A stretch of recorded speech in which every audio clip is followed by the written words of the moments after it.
So I had an invite today to come down to a shop here. I've been asked a couple times to come check it out.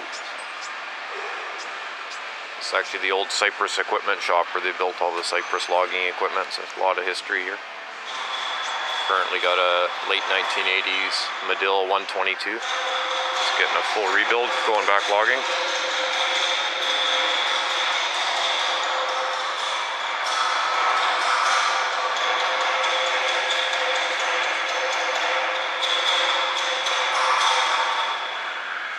I'll climb up, look up in that cab there.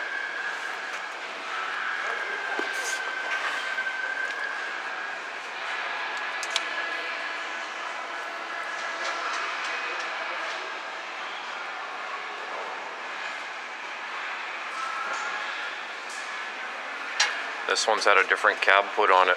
Instead of the two-piece cab, they put a log loader cab on it. So this is a custom conversion.